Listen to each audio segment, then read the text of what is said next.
How to create a PDF in C#.NET in 60 seconds. First, we add using statements to simplify our code. Next, we create a new PDF document object. Then, we add a page to the document object. We'll quickly set up a text format object to hold our desired font and font size. And then we'll use that text format to draw a Hello World string on the page. Finally, save the document as a PDF.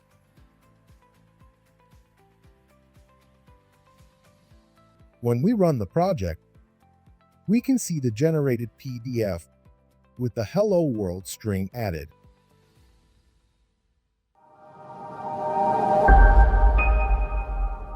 Download a free trial today at developer.meshius.com.